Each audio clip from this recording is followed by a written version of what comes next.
We are told. Hi, this is Told. Welcome. Today, we're taking a look. I wanted to go do a little bit different than I normally do, so we're just going to talk about the bands coming on November 10th, 2025. I don't know. This is my opinions. I don't have any facts or anything about what WotC, Wizards of the Coast, or Hasbro, Magic the Gathering, whatever entity you want to call them, are going to do for the bannings, but I have some guesses, and I have some things that I think we'll talk about to make Standard better. Pretty sure Vivi, 100% banned, right? It has to be. There's no other option. This not being a tap ability on it just wrecked it and just overpowered card, and we know it's going to go. The other card that people talk about banning with Vivi is the Soul Cauldron. I don't think the Soul Cauldron needs to be banned. Once you get rid of Vivi, what has the Soul Cauldron been used for? It's been in Standard for like 2 years now or whatever it is. It's never been a problem before. It does some crazy cool things. You know, you're able to Ultimisium and take extra turns and win the game, you know, by locking out your opponent. But that takes like 8 mana to do it.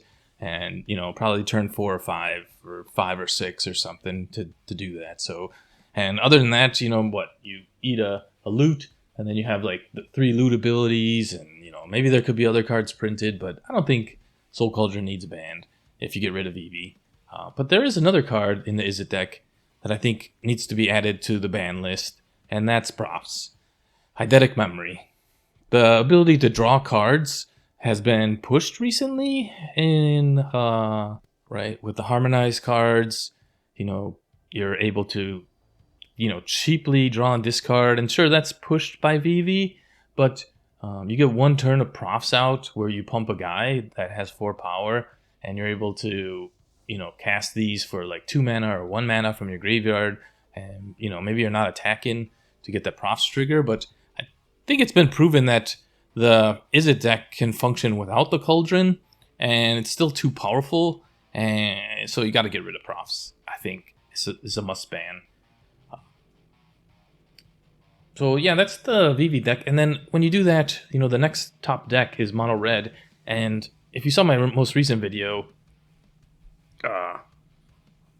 I feel like if you have to take something away from Mono Red to slow it down a little bit, and the Screaming Nemesis emblem that it creates is just kind of too strong, I feel, and it also does the same thing that Monstrous Rage used to do, where it eliminates blocking. So it kind of does the same thing. So being able to take down Mono Red a little bit should help out to, you know, balance out and give options to the other deck. And one surprising thing that I found in that deck, in that video, is the Slickshot Show-Off needs to go too. Because once Vivi goes and Mono Red goes back to the normal deck that they used to be playing, it was a lot of Slickshot back in the day when Thunder Junction came out. And it's just super powerful. And I don't know if you watched that video, but you know, you put +3 on it. So then that's actually a +5. So then this is a 6 power creature, and then when you double that creature's power with another spell, it gets another +2, so it becomes 8. So you're able to do 16 damage on turn 3. And, you know, the idea of the bans is trying to eliminate the turn 4 win and slow the game down a little bit. And I think Slickshot needs to go. Originally, I thought it was just Nemesis, but after playing the deck, I saw how powerful this is, and sure, you know, you could kill the bird or whatever, but it comes to a point where the opponent, you know, you just plot it, and you just wait for the opponent to tap out, and then you just win the game with that. So I put Slickshot on a, you know, needs to be banned card list, but if I was Wizards of the Coast, I'd be banning Slickshot as well. That's something that should be banned. Will it be banned? I don't know. We come to the next top deck, which is Dimir. So you have Kaido in Dimir and Enduring Curiosity, 2 cards that have been talked about, you know, possible banning one of these 2. Now, Kaido, I don't see them banning Kaido. It's been in Standard. It hasn't had any ninja support. And with Teenage Mutant Ninja Turtles coming, I think you want to, you know, obviously we don't know what cards are coming in the new set. So it's kind of hard to make that decision.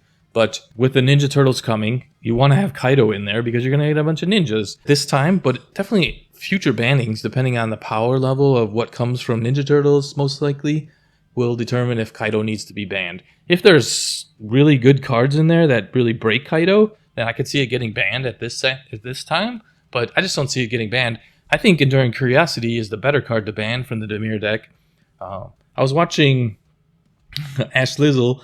She made her cookie deck, and she put Enduring Curiosity in there. It was an artifact deck. Everything's all about artifacts, except for she put this card in there because you just draw cards.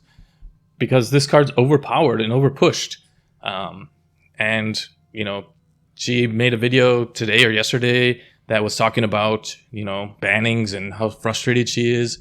And so, you know, and she even talked about Curiosity and Kaido, you know, like these are cards that are kind of pushed. So it's definitely like something that I noticed, and, you know, it's just overpowered, right? The ability to draw like multiple cards. If this was draw one card, then, you know, it wouldn't even be on the table. But since it's like one card per each creature that damages you, is just overpowered. And when you kill it, it comes back as an enchantment. Just super powered. You get rid of this, it will help out for like a mono blue tempo deck. You know, won't be able to do, you know, draw like 50 cards with it. And, you know, it's just something that needs to go, I think. And that would power down those top 3 decks. And then we look at other things, other decks. In the past, Wizards, you know, they banned the Abuela's Awakening for the Omniscience deck because they didn't want to turn 4 win on a deck. So while I think Omniscience should be banned, we're going to put it in the maybe pile because I don't know if Wizards wants to ban this card. They should ban it. I think it is broken. And the more likely culprit that's going to get banned is going to be Kona, because they did it with Abuela's Awakening because it was a turn 4 Omniscience combo. And right now Kona is a turn 4 Omniscience combo. So if you have Lost in the Maze out on turn 2, so that any of your creatures that are tapped have hexproof, and then you put Kona on 2 or 3, and you tap it to your planet land, and now Kona has hexproof before another player can respond to it. So you can't even do anything against it, and it's just completely broken. So while Kona is the more likely thing to get banned, I think Omniscience should be banned. I've been throwing around some ideas for a Yuna deck where we could get Yuna out on turn 4 with an elf or some type of mana ramp, and then you pull Omniscience from the graveyard, and sure, you get it at your end step, and so you can't do anything with it, but there's this other card that you can add to your deck to just end the opponent's turn, right? So we Yuna, Omniscience, and then on their turn, we time stop them. So then that ends their turn. Now it's back to our turn. Now it's no different than what we had with Kona, you know, type of situation. And this is completely doable. Sure, it's like a few extra cards, but it's just a way that making, you know, the ban on Kona doesn't make sense. And obviously Omniscience should go, but I doubt it's going to go.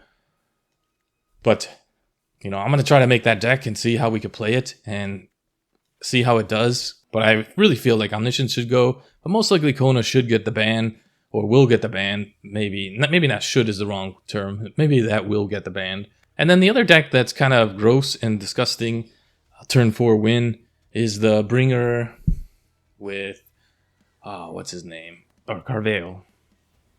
Whatever the Spider-Man version of that is, I don't know. Because you cast this for 4 mana, and it's a cast trigger, and then it becomes the Bringer, and it just wrecks the game. I did try this deck out. I don't think they're going to ban this card, because like there's definitely no way. We'll just put it in the no.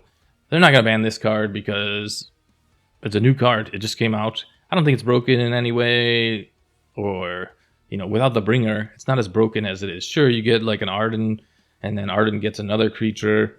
You know, he doesn't have haste. Carvero, the copy of Arden, doesn't have haste, so it's just like reanimating Arden on turn 4, which is completely doable. So, you know, that puts him into like the normal category. But the Bringer is something I think that was an unintended consequence, you know, maybe they knew about it, that it was going to happen, but I think you need to get rid of the Bringer. Playing against it is horrible. Playing with the deck, I didn't find it to be that great. It seemed like really hard to do, but whenever I play against it, it seems like the opponent always has a turn 4 Bringer, or maybe it's even a turn 5, and the game's just over. They wipe your board, take you out. I don't know what other cards could be up for consideration. Yeah, if there's any cards that you think of that should also be included in the bans, please leave a comment below. And yeah, hopefully the next video we'll be back to the regular scheduled program. This has been Told. Like and subscribe. See you guys next time. We are told.